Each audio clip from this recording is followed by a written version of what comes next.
about this collaboration with Dr. Chris Love. We cross each other always in Montagnola, so now it's the moment to do something together. We are speaking about this book. I brought the German version as I'm German speaking, and it's the original text. It's a small book, not many people know it, but it's a very important and wonderful work of Hermann Hesse. He published it in 1929, so almost 100 years ago, and a lot changed in the world since 1929, and that was the reason why I approached Dr. Stella N'Djoku last year to do a series of talk to update this work and to take the spirit of this wonderful work of Hermann Hesse. He says, you need to read with love. It's very important. You don't need to read a lot, but you do it with intensity. And I think I'm very happy to have tonight 3 TASIS students with us, and you give us a new view about what is important for world literature. So I'm very curious to hear what you brought with you and to hear your opinions about books. And thank you for being here.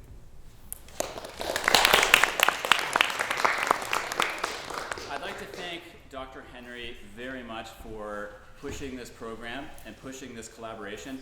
It's been almost strange that we've had the Hermann Hesse Museum just up the hill, and I think that when we first got to know each other, we thought if we have a literature department here at TASIS, and we have this museum celebrating one of the German-speaking language's great writers, we really should collaborate more. And we started last year, and we had a group of students come to the museum to explore the work and ideas of Hermann Hesse, and it was really wonderful to have that kind of collaboration. This year we decided to take it a little bit further, and this is the event that has come in as a result.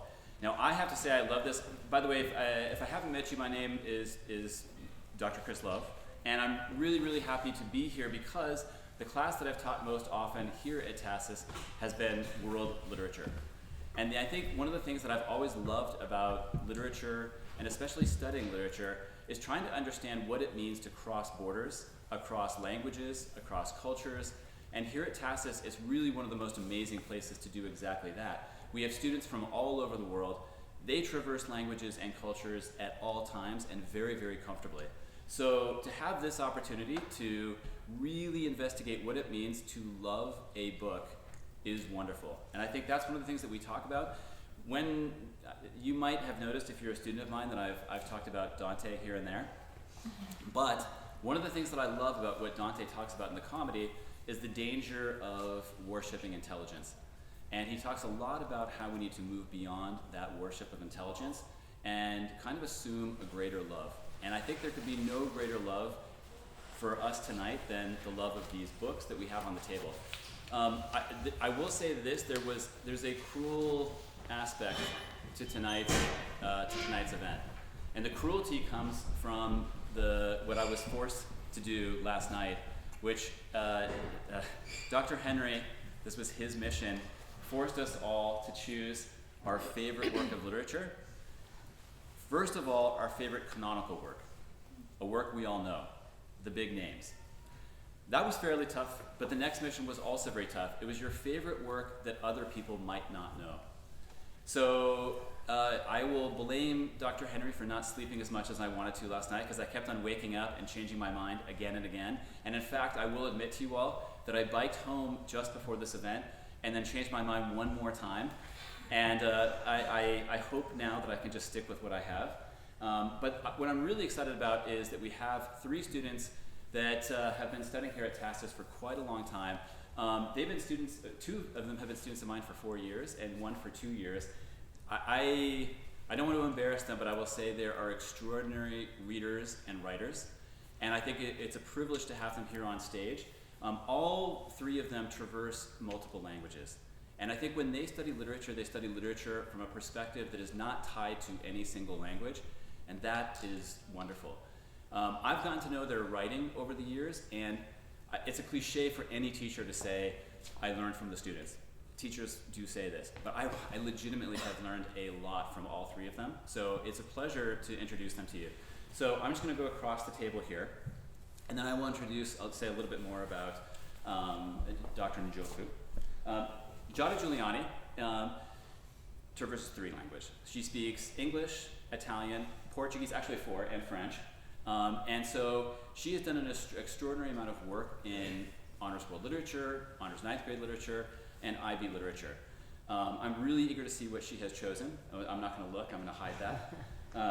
Ani Batyreva has works at least in 3 languages. The ones that I know are English, Russian, German, but there might be more. I know she's begun to study Japanese, and I don't know if she's brought any Japanese texts, but that will be exciting. And then we have Ilana Uribe Zuluaga, who is here, and she studies in English and Spanish. It's really interesting for her because her mom is an editor, so she's grown up in a very literary atmosphere, and so it's exciting to understand her ideas about moving between 2 big international languages, such as English and Spanish. And so I think we will learn a lot. They have to defend their choices, if defend is the right word, and explain why they have chosen this, but I'm gonna issue a threat here to the audience. And my threat is this. We might ask you at some point what your favorite work of literature is, and ask you to explain that choice. So just be thinking about that as we have this discussion. Hopefully you can try to not just think through what it might be, but why you might make that choice, okay? We're really privileged here to have Dr. N'Djoku, who is a philosopher and a poet and a university professor, and also is on RSI discussing literature and ideas. So she is on TV discussing this, but now she's here in the Palmer. So we should feel very privileged, and I want to give all 4 people here a big round of applause. And thanks. So I will let you take this from here on. I don't know if you feel my pressure now. So thank you. I'm very thrilled to be here with you, but I want to begin, to start with my big question, that is the question of Hermann Hesse in this book. So why we can't miss these books in our world library, and why? So we can start maybe with you, and then I want to listen and discover what are these beautiful books that you brought here. So, should we start with the canonical work or the? It's absolutely your choice. What do you guys think? What should we do? Whatever you prefer. Okay. Let's start with the canonical, I think, because this was really hard. This was even harder to choose, I think, and I chose the complete works of Michel de Montaigne, so his collection of personal essays, which we have all read in class. So that is one reason as to why I chose it, because it was, firstly, Michel de Montaigne invented the personal essay, and it was my first attempt at reading this type of literature, and I thought it was really interesting. And to answer your question, I think that the most important part of these essays, considering that Michel de Montaigne lived secluded in a castle in France during the religious wars, I don't know how many years ago, the essays are all completely relevant to what's going on today. And the universal nature of these works, I think, and sort of it evidences the process of understanding yourself through literature, which is something that I hadn't really understood apart from myself writing. So I've done it myself, but I never saw it from someone else. So the universal nature of this work and the fact that we went through it and we worked it out and we dissected it in class made me deem it worthy of choosing it today. So yeah.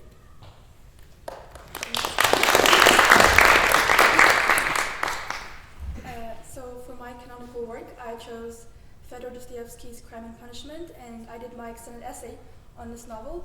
It's, for those of you who haven't yet had the pleasure to read this book, it's set in 19th century St. Petersburg, and it tracks the descent of an ex-law student into murder and other horrible living circumstances. And I think the nature of this book is extremely universal. It's extremely pertinent to how murder, how the crime itself transforms you spiritually, and how this descent into a sort of inferno on earth changes you with respect to other people. There's many character foils in this novel, so you have a variety of characters who represent and embody these different archetypes, and these archetypes help you understand great sort of spectrums of nihilism, of pessimism, of hope, of religion, of devotion, and I think this really makes this book an essential read on anybody's list.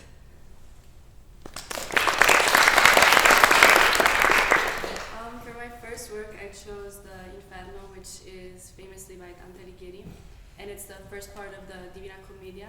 And I specifically chose the edition translated by the Hollanders because it has one page written in English and then the other one in the original text. And I picked this one because I find that it helped me understand my heritage better and understand like the nuances that come with translation, specifically between Italian and English.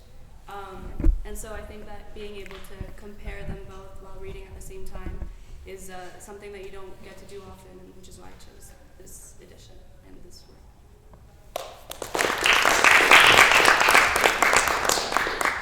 work. So I mentioned that I had speaking of hell, a fairly hellish night trying to make this choice. And actually, I had that book on my desk ready to take down multiple times. And then in the end, I chose a book that I had two major reservations about choosing. And the two reservations were, one, I'm currently teaching it, which made me feel strange. And two, it's in translation, and I can't read the language from which it's translated, which makes me feel guilty, and I feel nervous about that. But ultimately speaking, I chose another Russian work. In this case, it's Anna Karenina by Tolstoy. And one of the reasons why I chose it is actually having to do with this book right here, which you might not recognize. In fact, I'd be kind of surprised if anyone did, mostly because I'm old and you're younger, which is it's Encyclopedia Brown, which is my favorite book from second grade. And I started thinking about what I loved about it when I was that age. And then I remembered a story that I've told my students, so you have to bear with me telling the story one more time. But when I was in 10th grade taking world literature, we were assigned Anna Karenina. And it was a book about which I knew nothing at the time. And I have to be honest, I was kind of intimidated by its weight. And it was only about, I think, 3 weeks into reading it that I started lying to my friends and telling them that I was sick quite often and I couldn't go out with them, so that I had an excuse to stay home and read the book. And I had never done that before. And I was so engrossed by its vision of what it means to be happy, what it means to be unhappy, what it means to live a good life, what it means to live a terrible life, that I have gone back to it again and again and again, both teaching it, living it, reading it, and I think it always speaks to me whatever age I am. I imagine 20 years hence, if I'm lucky, I'll be reading it again and learning all sorts of things about what it means to be older, even older. And I think a book that can speak to you at age 15, 25, 35, 45, 55 is, I think, extraordinary. And I don't ultimately, now that I'm talking about that, feel guilty that it's in translation, because I think that spirit as a reader is a defense unto itself of the act of translation. Thank you. Now my question is for all, but yes. I'm really sorry. Are you off the hook? Do you answer this? No. Oh, I didn't know that. Okay. I ask and you answer. No, I have my favorite books, but it's a secret for the moment. We have to. No, my question is, but why these books? So you answer that this is very important for the literature, for the history, and for you, you answer what I had in my mind. So maybe I read this text today and I read this text in 20 years, and always talk or speaks to me, okay? And so the question is, in what way or in which way these books speak to you today? Okay, I'll start this time. So, is it on? Yes, okay, that's what was wrong.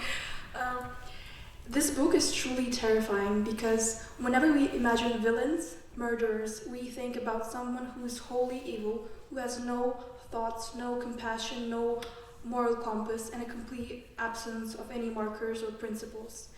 And this book portrays a criminal so intimately, it delves into his thoughts, into his emotions, into his worries, that you can't help but horrifyingly feel that you don't want him to commit this murder. You don't want him to suffer after committing this murder. And you don't understand why, throughout the whole book, he has this sensation of being forced to commit this murder. So I think it's a very unusual and alternative portrayal of murderous crime, of your usual crime story, and anyone who wants to, I'll rephrase that. Sometimes people who don't encounter violence up close, or true villains or antagonists, think it's romantic. They think that evil heroes are always cooler than the good guy, that it's always more interesting, and that evil is fascinating. But in reality, this book really shows you that evil is base, it's very unglamorous, it's very dehumanizing. So I think everyone should read this book for sure.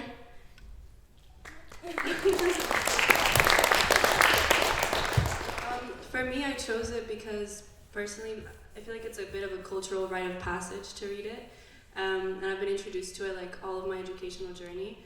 And I feel like you can't really relate to Dante specifically. At least when I read it, I was like halfway through my educational journey, not halfway through my immortal life. But I was able to still understand like his own journey through reading it, and also learn more about me and my heritage, because obviously there's a lot of cultural characters that are like pertinent to the Italian culture. So for me, it was a way to like weave all the strands of my cultural heritage and understand better the translation and the original text.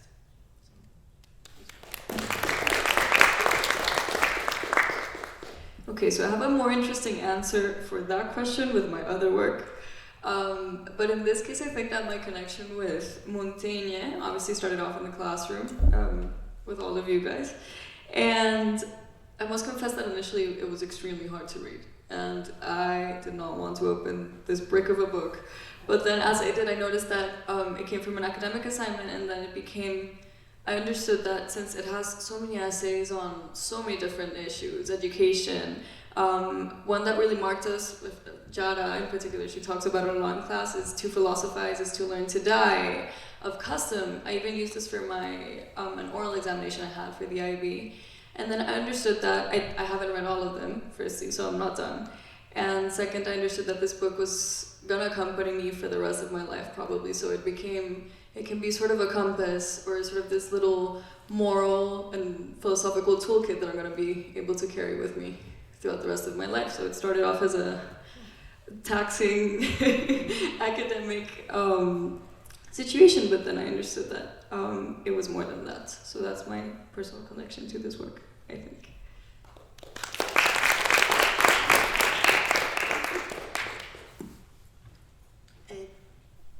Well, I can say actually about Montaigne that I was actually introduced to Montaigne by a professor in college, and we were talking about stress and what stress does to you. I hope I wasn't that stressed that he felt the need to talk to me about that. But he said, and he had this way of giving you advice that meant you had to take it, which is he always like took you by the shoulder and then squeezed a little bit. And he said, you must read Montaigne's essays.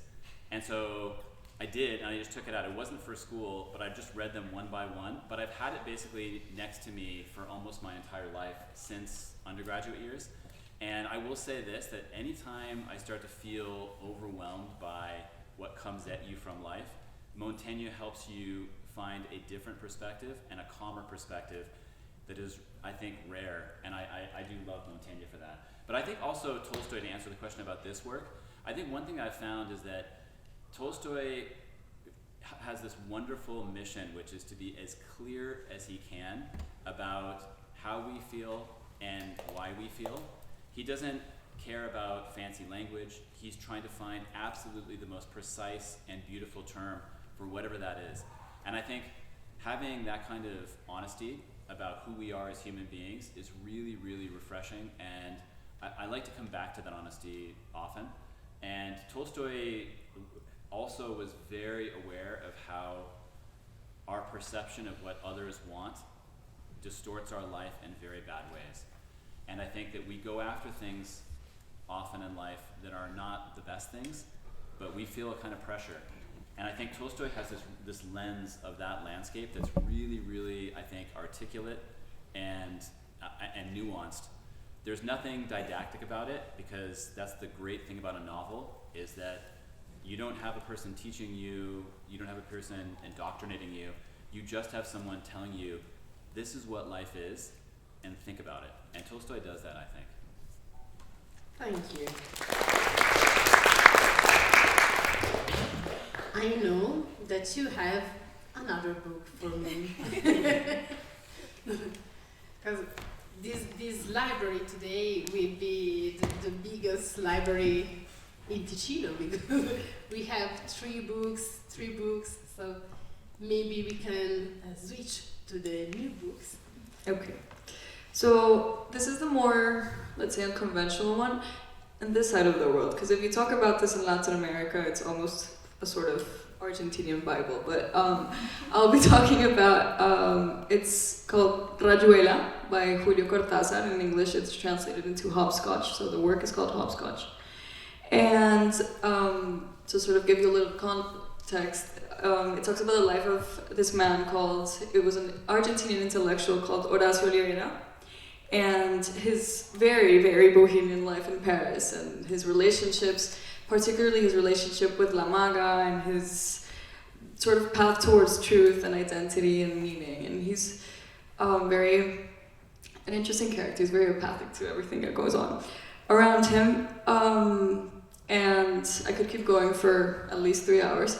But what's interesting about this work is that it isn't written in a chronological order. It doesn't have a linear narrative, so you can read it however you want. You can read it from, like you would normally read a book, from back to front. He also proposes a particular order, so it never really ends, which I think is a masterpiece. I still don't know how he did it. And lastly, to answer your second question, which I have a more complete answer to, I discovered it in my Spanish literature class in 9th grade, I think. They gave us a passage. I didn't understand absolutely anything about it, because it's tough to read. But I liked sort of that decorative language, and I had another teacher that I talked to, and they said it was the worst book they've ever read. They did not like it at all. So I was like, okay, very polarizing opinions, I need to buy it for myself. And a friend of mine bought it for my birthday like 2 years later. They remembered I wanted it. And you mentioned that Hesse said to read with love and to read with intensity, and to sort of take intelligence and intellectuality off of that pedestal. And this is something that I did with this work, because I started reading it at, 15, 14 years old. And I've come back to it so much because, one, it never ends, and two, my level of understanding has increased throughout the years. So I started reading off because I was curious, and then I started grabbing more interpretations from it, and I've just been coming back to it throughout the years, and I've been gaining more and more and more, and I hope I can keep doing that. And yeah, that's about it. I think I have to read Rayuela, because my mind works like this, without a real way, so I think this is my new book for the moment. So I don't know how modern you can consider this to be, because the Argentinian writer Jorge Luis Borges was born in 1899 in Buenos Aires, but I feel like this is so relevant today and for many years to come. So as you can see, this is a pretty big collection of short stories, and I read this book for the first time in 10th grade, and I'm surprised now, looking back at all my annotations, to see citations from other books, actually the opening lines to Anna Karenina, because I feel like so many other works of literature are relevant in this particular context. Reading Borges is like being in a dream, a perpetual dream that feels like you're being guided through it. And you always have these first-person narrators that you feel very close to. They talk to you as if you are there with them. And this is also something that Albert Camus likes to do, where he has these interesting narratives. And essentially, it talks about many different topics. It talks about society, it talks about destruction and creation, it talks about how humans are mortal, and all of the stories are like adventures. So it's not a continuous lesson in philosophy, it's not convoluted or difficult to read. In fact, I don't speak Spanish, but I speak Italian, and I looked at the Spanish original of the work, and in Latinized Romance languages, it's actually very simple to read. It's just the English translation that makes it more harder to read. The sentence structure is all messed up, but yeah, it's a wonderful book, a wonderful collection of short stories.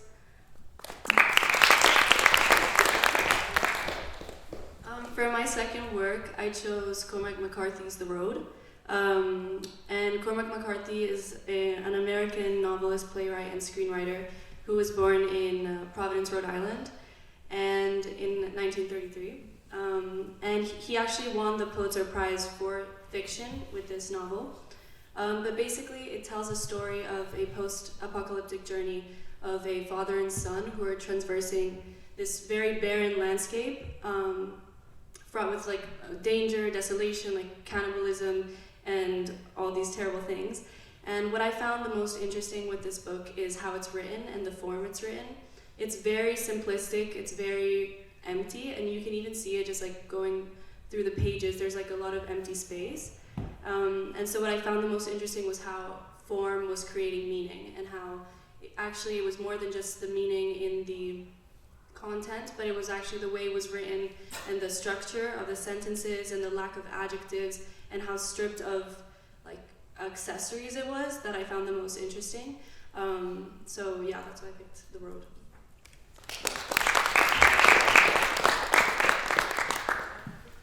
About Borges, I should just say, because this event is about a universal library, one that we're all trying to build together. This is really an obsession of Borges. He has an entire story about a universal library, and the idea is that if you really think this through as he does, you will understand why this is so important to ponder in your own life. What books, and I think this is the central question, right? What is something that we cannot leave off the shelf? What do we need to have in our own library? What is vital? And I think that Borges has a really, really interesting take on that, and I think maybe you have it right here. Actually, I think there's 3 or 4 pages in Borges that I've marked here that are just book recommendations from Borges that he mentions in his own stories. The characters mention them, or they just come up naturally. But the book that I chose, and this was one that I have to confess that I've switched multiple times because I just cannot decide. So ultimately what I chose is a book that we've read recently together, and one that I was introduced to because I will honestly tell you, it was on a presidential reading list and of books recommended. And it's a Chilean writer named Benjamin Labatut. I don't think that's universally known, so I think this qualifies as an otter pick. In Spanish, it's un verdor terrible, and it's like if you literally translate it, it would be a terrible verdure, which is why they definitely did not want to use that title. So in English, it's When We Cease to Understand the World. And it's a really interesting book because it begins as pure nonfiction and gradually becomes more fictional as you read on. And so the more you read into it, the more you get into the mind and psychology of its characters. But the characters are actually the key scientists and mathematicians who changed the 20th century. And I didn't know that Oppenheimer, the movie, Christopher Nolan's movie, was coming out when I first started reading this. But when I saw the movie, I immediately came back to this.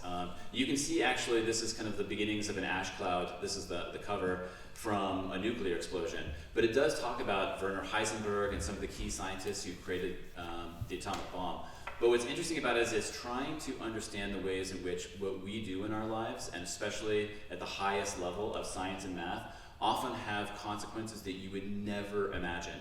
So for example, I didn't know this before I read this book, and this turns out to be true.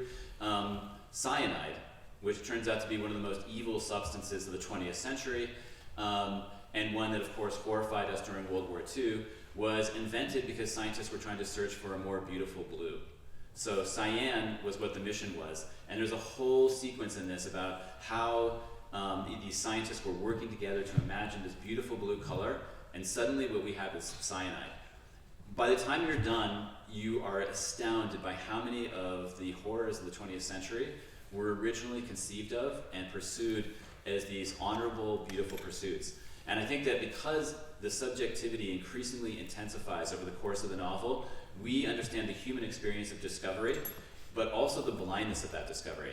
And I think we saw that in the movie of Oppenheimer, where you have the characters not fully understanding the huge ramifications of everything that they were doing, and then it dawns on them. And this book has that process of not just discovery of the scientific equation or the material aspect of the atomic bomb, but also the discovery that what you discovered itself turns out to be a horror. And the one thing that we've talked about a lot is there's a Greek word named denos, which is terror, wonder, and strangeness all at once.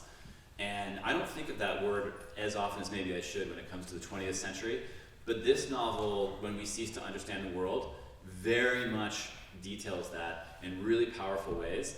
And I basically bumped into this by accident, looking at a president's favorite book list, and that was it. So it's something that's haunted me in the 2 times that I've read it, and I definitely will go back to it. But if you say, why should you read it? I think one thing that literature does is it takes us out of this pride that we have in being able to observe contemporary events and forces us to think through what it's like to be an actual human being pursuing these ambitions. And of course, many of our ambitions will not be to create an atomic bomb, but we do things in life, I think all of us, where we pursue these things relentlessly and only later find out their implications. And I think this book really beautiful details what that means. And I think what's interesting about this book as well is the hybrid genre of it. So it's both fiction and nonfiction. And through that, we're able to view science through a more human lens. And so I think that's what personally drew me to the book, was the mix of genres that it has.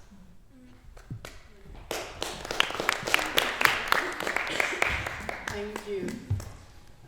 Now I'm thinking about your books and the languages, because we have spoke about the translations, the languages, and maybe also the adaptations. Because if I think on Dante or on Dostoevsky or on other books, we have today an adaptation, and maybe it can be very interesting for people who don't know Dante or L'Inferno or Delitto e Castigo, or so. My question is about the languages and maybe the translations, not only between the languages, but also between, I don't know, maybe domains or other things. So why do you think today these books are very important, maybe also in another way, always for being in our library? Do you? Okay. So I don't know, Magno, okay, the ice cream, made 10 years ago, maybe 20s, a series like Inferno, Paradiso, and Purgatorio, okay? It's not the book, but it's an adaptation of Dante. So maybe this Magnum series could, I don't know, maybe we could be curious about Dante because of the ice cream. So I'm an ice cream addicted, so okay, but you know, okay. Okay, I'm gonna cheat and use someone else's book just because this is very important for translation and the subject of adaptation. In 9th grade, we had this assignment where we actually chose a canto from Dante and adapted it not only to the English language but to our own culture. So we had to find historical figures and cultural symbols from our own cultures, from Russia in my case, and adapt it to the same sin, to the same theme of punishment as Dante. And I think this assignment really helped us understand how difficult it is to truly make something relevant, because translation not only hinges upon the language itself, but all the cultural and societal signals that people in different countries perceive. So I think when you translate a work, you need to keep in mind what your goal is, because sometimes people try to stay true to the text, but sometimes I've heard, I don't agree with this, but I've heard that some people consider Crime and Punishment to be better, improved by translation. So apparently people who were bilingual and could read both the Russian and the English version preferred the English version. But I'm not one of those people. But yeah, essentially translation is a very flexible area of literature. I want to talk about a different kind of translation, more towards adaptation. So one of the books I brought was actually a collection of poetry called The World's Wife, and it's written by a Scottish poet. Her name's Carolyn Duffy, and what she does in this book is basically rework classical motifs, like women particularly. So she's basically rewriting stories of famous historical women, even like from Little Red Riding Hood to Cersei and to Elvis's twin sister. So she basically creates all these characters to offer a lens of what the past could have looked like for women. So I think what's interesting is not only, it's not a translation in the sense of language, but it's in the sense of stories. So I really found interesting in this book how she's able to do that and still rework classical stories with a modern twist and bring voices, like bring to light all these voices from the past that were ignored. So yeah, I think that's a different interpretation of translation.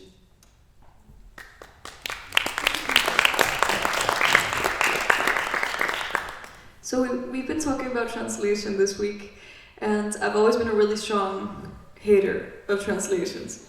But then I always said, no, you lose everything. And for example, at least with Spanish and English, I say that you lose 80%, and then in Spanish it's much more decorative. And I used to say, and I felt that I had more depth in Spanish than in English because of the linguistic nature of both languages. But then we spoke about this, and I wanted to sort of look at it from a different lens, and it's what can you gain and how can you take advantage of, for example, me being bilingual or you guys speaking more than 2 languages in these situations. Because for me, at least English is more of in my brain, it's always more of an academic and more analytical approach. So when I read stuff in English, it goes more to the brain than to the heart. My literary, let's say, career has been mostly in English, and then on the other hand, my literary personal life for myself has been in Spanish. And since my home and in my house literature is so important, my mom's an editor, it's always been this ongoing topics. Texts in Spanish for me are more, like you said again, to read with love and to read for leisure and to read with intensity, not really looking into it. So I was thinking that I think the best approach is to take advantage of this multilingual community and your languages themselves, and to be able to read the same work in 2 languages, I think is something extremely valuable that reaches, I think, other levels of analysis that you can't really get. So this is something I'm going to start doing from now on. And it's, for example, I've read When We Cease to Understand the World in English, but I haven't read it in Spanish. My mom did though, and we've had really different conversations, so I'm going to take advantage of this summer to read it in Spanish and see what happens. To combine those two parts of my brain and my heart, and see what comes out of it. So yeah.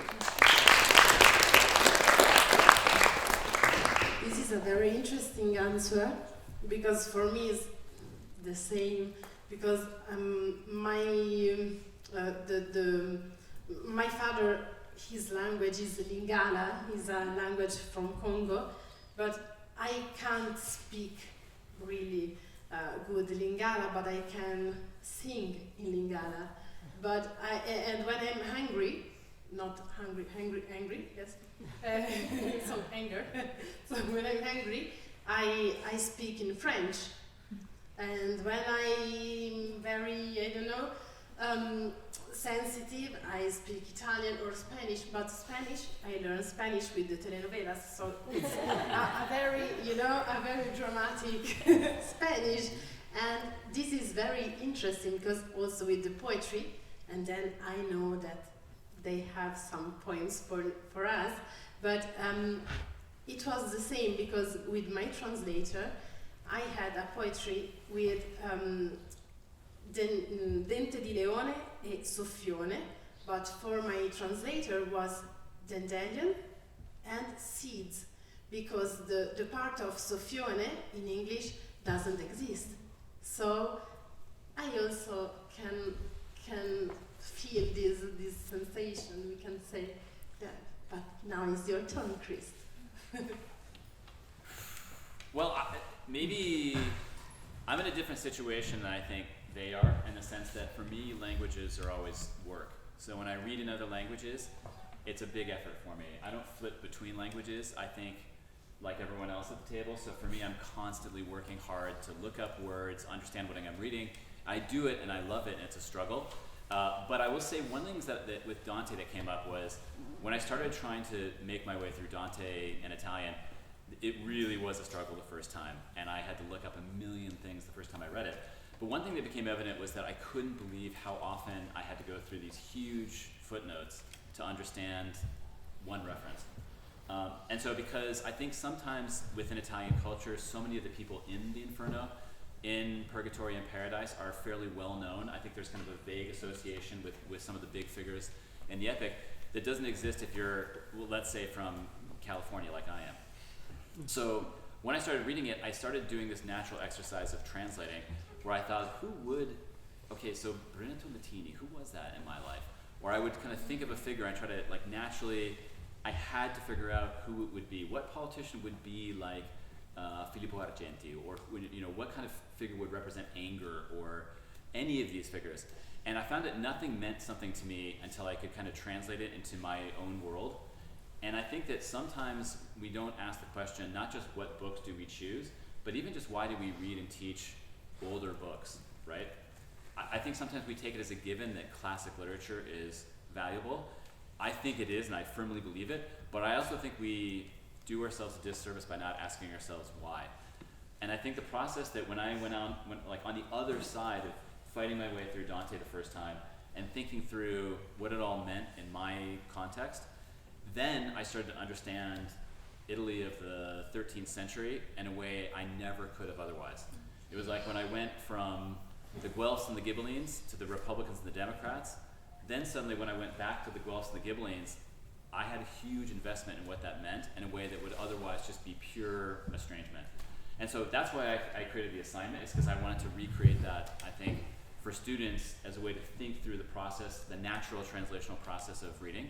And I've loved to see what the students write, and it's astounding actually to see some of the acts of translation.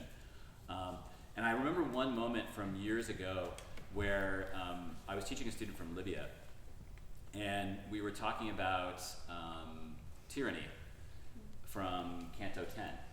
And we were talking about tyrants, and the punishment for tyrants is that you gradually, depending on your level of tyranny and violence, are eventually kind of bathed in blood, in hot burning blood. And I think some of the students were kind of laughing about it and trying to, like, you can make it comic to be sure. And then the student started to cry and started to get deeply upset. And she started to visibly shake, I think with anger. And then she suddenly said, my family has lived under Gaddafi for decades, and suffered, and some of our best friends were murdered last year under the Gaddafi regime. And for you to sit here and not think this and feel this is really maddening to me and a shame. Because when she read it, and she read it in Italian too, because she was trilingual, she deeply felt all the Italian references as references to her home. And I think that obviously the rest of us in the class were silent and astounded and really moved. But to me, it was illustrative of the fact that, you know, that's the kind of, you need to read with your heart in that way and dive in, and that's a translational effort unto itself, I think.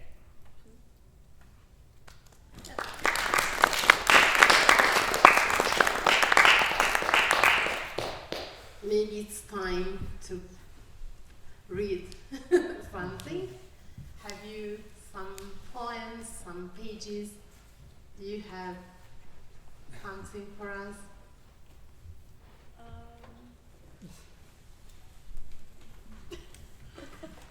Okay, so I don't have an exact passage yet for a poem, but what I was talking about before with the adaptations, they come from a collection of poetry. But if you want, we can read some of the student poetry that we got in our magazine. Yeah, so I wanted to say that from today, this is my favorite magazine. We have translator, editors, we have a lot of talents here, so please. Okay, so this year we created a literary magazine which showcased student arts, literature, photography, poetry, and everything. So I'll read. Steal this one? Okay. I can read one of them from Celia Bartel.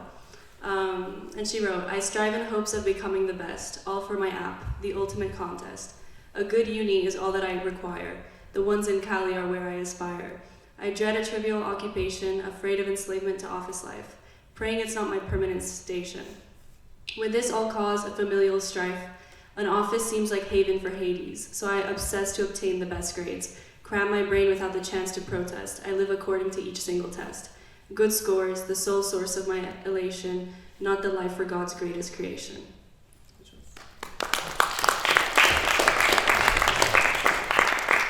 And I just want to mention that I think reading poetry is often ridiculed. Like you see, imagine these theater kids, the nerdy people who just like together in a dining hall, no friends, whatever. And I think that reading poetry is also requires an effort of translation because you need to understand and feel that the musicality, the rhythm, the meter, it all serves a purpose. It's not just a fancy decoration. And I think when you really understand this, you see that the value of poetry is immense. And I'm going to read a poem by Sofia Rashnikova. She's also a student at TASIS. It's called Neo-Noir Love Story. The color pink does not wash away sin, despite the roses that you gave to me. The scars you left remain upon my skin, just like the heart we carved into that tree. I washed my hands with soap 12 times today, but April's blood still lingers on my nails. You called it art. It made me want to pray. But in this love, the bigger picture fails. Our fingertips were interlaced with cinder. I loved you for a day or for a year, and perhaps you loved me for a winter. I postulate, or something quite near. You see, it was a neo-noir love story, which just was never meant to end in glory. Thank you.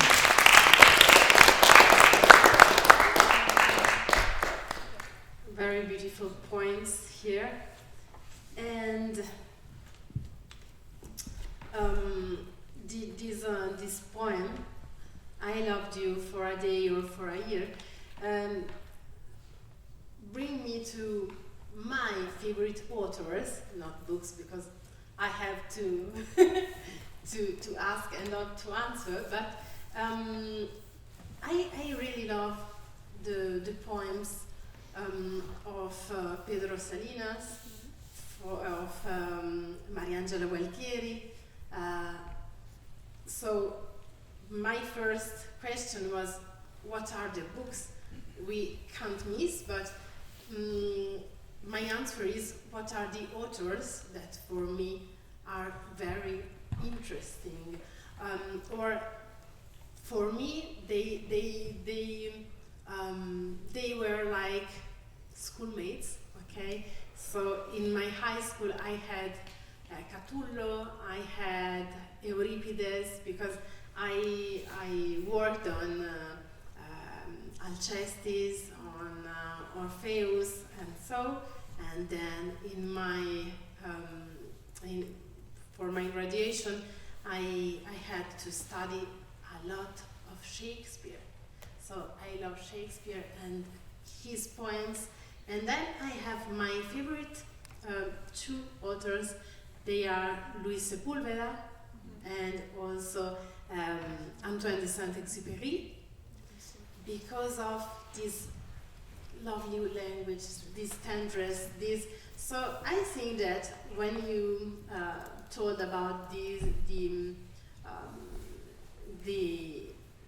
ages in your life and this book like Friends, they and also with the your roots, okay, is always very interesting, because for me Pasolini was one of my friends for my I can say my roots, because the mother of my mother, so my grandmother, is from Friuli, so she speaks Friulano like Pasolini, and I had to translate the Friulan poems of Pasolini in Italian, so I could learn a little bit more the language of the mother of my mother. So my mother tongue, I can say, because it's the language of the mother of my mother, was the line, the red line for this new perspective and this new friendship with this author. So I very appreciate your books, and I don't know if you want to share something on other things, or always on these books with us.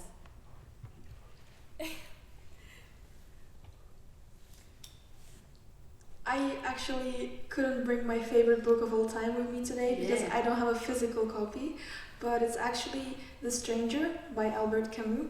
And I read it very recently while I was under a lot of stress and should have been doing other work. But unfortunately, as soon as I picked it up, I had to finish it in one sitting. And it is a quite short book, so you can finish it in 3 to 4 hours, depending on how many times you read each passage. But many people don't understand the appeal of Camus when they first read it. Like, I've talked to some friends who I recommended this book to, because they feel the language is very simplistic, and he describes action. So he describes a man who wakes up, he makes coffee, he sits by the sea, he looks at the sea, and it's very contemplative. And for some, it may seem slow-paced, but I think some books, you need to read them many times, and sometimes there is more value in rereading the same book multiple times than reading as many books as you can possibly cram into yourself. And I think The Stranger is one of these books that really stays with you for a long time, because it's very simple, but it has so many layers, culturally, socially, personally. And I think I forgot to mention, this book is about a man. I will avoid spoilers as much as possible, but he clashes with the judicial system, with the court, the legal system of the French society in Algiers, the Algerian society, and he refuses to cooperate, and there are consequences to his refusal. Yes, I hope I didn't spoil too much. But if anybody else wants to add any other recommendations? Should we ask the audience? Yes. Someone? If you had to choose one of your favorite book for this Universal Library, which one would it be? Just shout it out. Or raise your hand or something. You don't have to explain or give any context. Or otherwise, Yeah. Generally, The Fall by Albert Camus. Okay. It's one of his best, in my opinion. I agree. Agreed. One of. Miss Cohen, what about you? So Dr.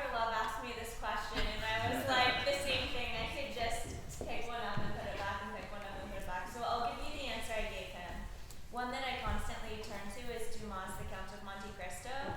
I think that that book is just rife with action, adventure, revenge, murder, and similar to Crime and Punishment, I found myself rooting for the villain, and I was like, what is this? I'm a just person. We're talking about Plato, so I'm thinking justice. I think I'm a just person. Why am I rooting for this guy who is clearly behaving in a villainous fashion? But it's so intricately created and crafted that I was just astounded by how it all unravels at the end. And I'll just put it that way. Thank you very much.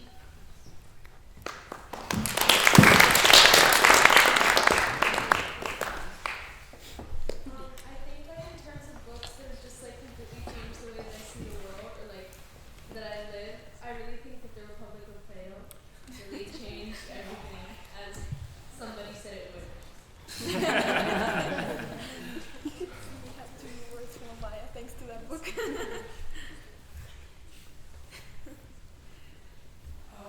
Really personally, one book that really, I could say so many books that I think resonated with me and with you. But one book that I think still, I read this quite young and just stuck with me. It's not very well known, but it's a memoir. I love memoirs. It's called Frozen Dinners. And, you know, just, it's about this young woman's struggle with her father's death. And it's incredibly impactful.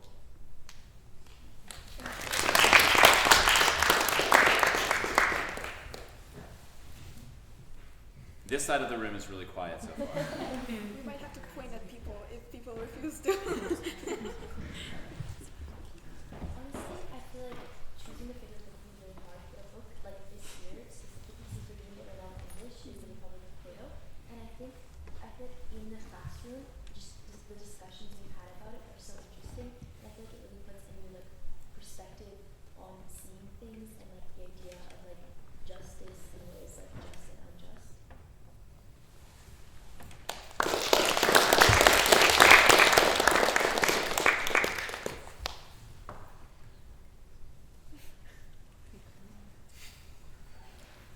Can I add one more thing? Because like going off the idea that it's impossible to choose one, I was thinking about, you know, what makes a great piece of literature and what causes you to keep coming back to it. And Toni Morrison once said that a great piece of literature causes you to chew on it, and you need to keep coming back to it and you need to digest it.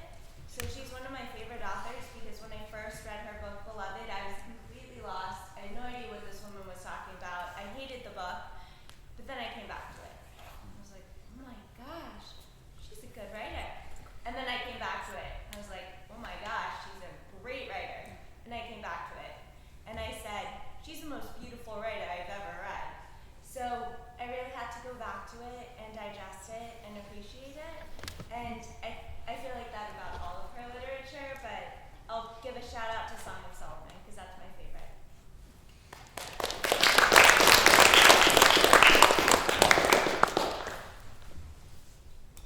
I just want to add that the ancient Greeks could recite poetry, the Iliad, the Odyssey from memory before the written tradition came. So I think the fact that sometimes we read a book and we can't remember what we read about the next week is terrible. So rereading the same book is definitely not a futile exercise.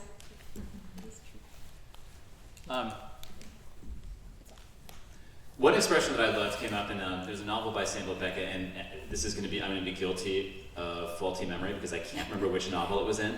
But Beckett uses this expression, fail better, which the British essayist Zadie Smith chose as the title for a book on writing. And I've always felt like once you start to think of your life or reading or anything as a matter of failing better rather than succeeding, it eases up any pressure you feel about reading perfectly or translation or anything like that.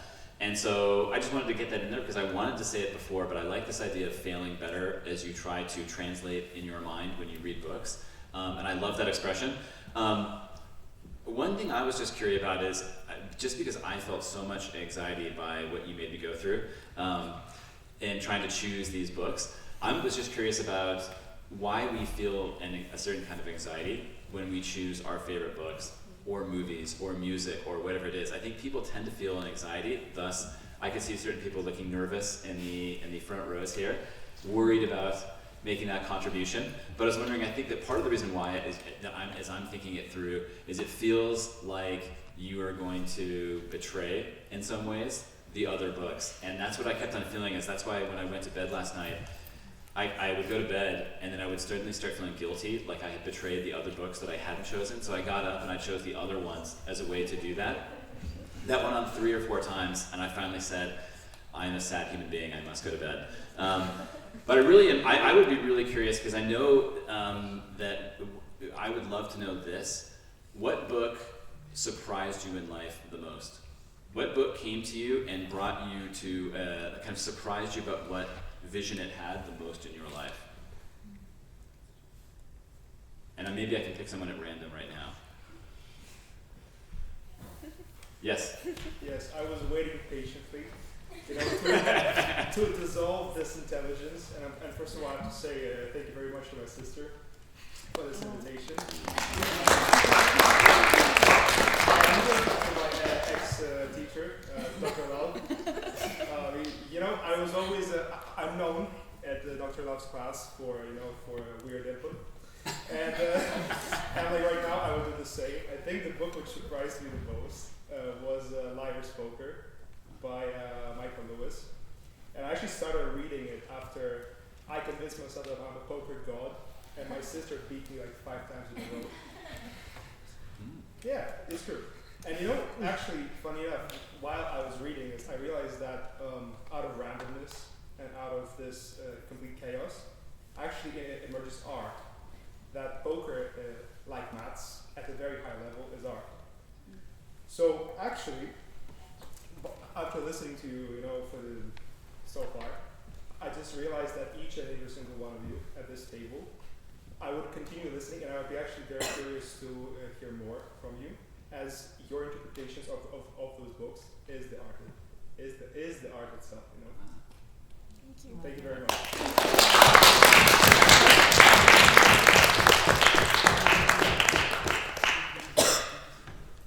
I do want to point out that we have, I have a small suspicion that we have some parents in the audience as well, who have remained the most quiet, actually. So I'm hoping there would be some parents in the audience who might want to volunteer favorite books that surprised them the most, but I don't want to put any pressure on them or look at them directly to put them on the spot.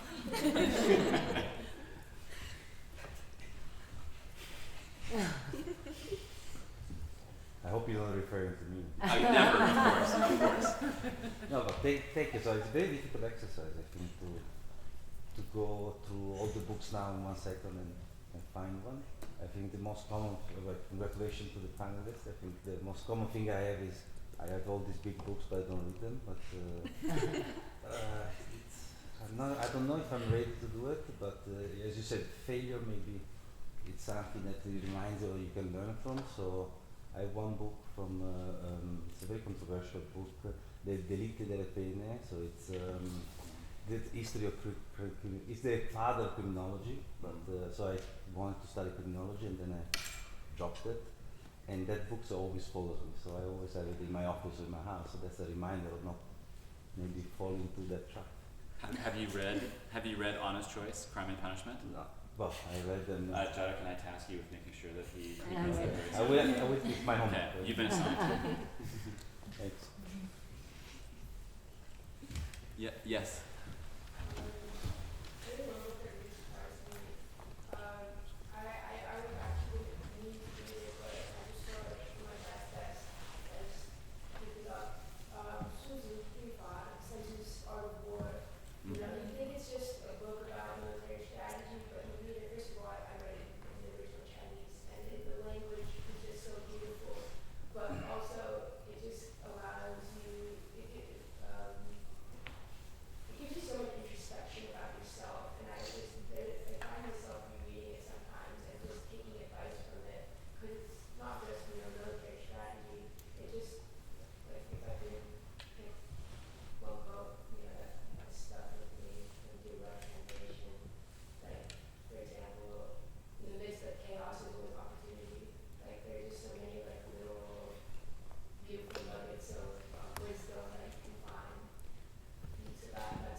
briefly about guilt before, but I want to say that one other aspect of guilt that I feel is that Giada, Anna, and Ilana are also in the midst of and just beginning IB exams.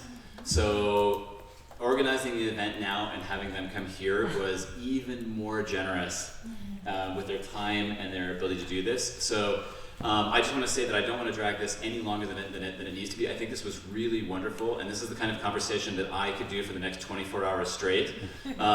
Don't worry, I will not. But I want to say this, if anybody does want to continue this conversation, we're at the ideal place. We actually have two ideal places for that, because I think also with the Hermann Hesse Museum right up the street, we have somebody who thought about this really deeply, Hermann Hesse, and to have a wonderful curator, Dr. Henry, making sure that he's keeping his ideas alive and making sure that he's thinking about Hermann Hesse in terms of adaptation, translation, relevance is really a really nice thing to do. So I think that I just want to invite you all to continue this conversation.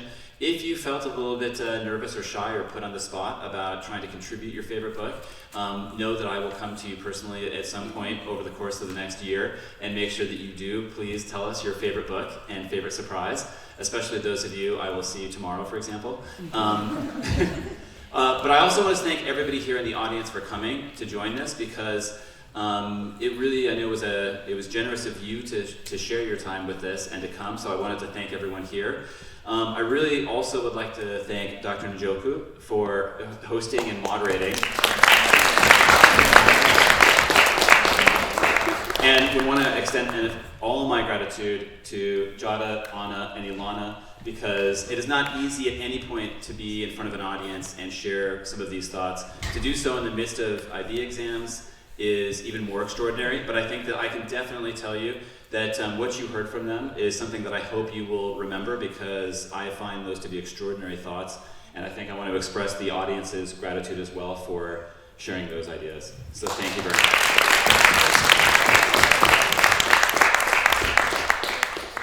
Thank you very much. I'm very happy, because reading is a thing we do alone. We have to concentrate, we have to spend time in books, and it's wonderful when we can exchange our ideas, our thoughts, because at the end, the library of the word literature is also a discourse between times, different persons from different spaces, and I think it's a wonderful thing, and I would like to add a little advertisement spot. We have an event, it's called Silent Reading Rave, so you bring your favorite books to our museum, we go to the garden, and everyone reads for 90 minutes.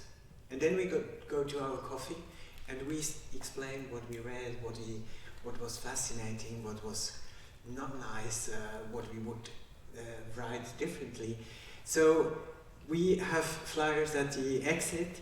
I would like to thank Giada, Anna, Ilana. I want to thank Dr. Chris Love and Dr. Stella N'Djoku. Thanks for coming, and see you soon in Montagnola.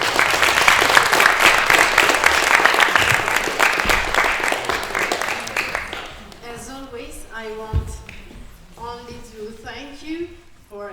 I always hate when the people say at the beginning, sorry for my English, is my first time. No, but I can now because it's the end. So sorry for my English, because it was the first time I had a conversation on literature in English. So thank you for your patience. And I hope that for you, this conversation, this word literature, and it will be for a day or for a year or for forever, as the poems or the poem of Sofia Rashnikova. So I hope that it was a great moment for you, and we maybe see another time here or for another Hesse Now. You can see on the website of the museum for the stay tuned, so stay tuned.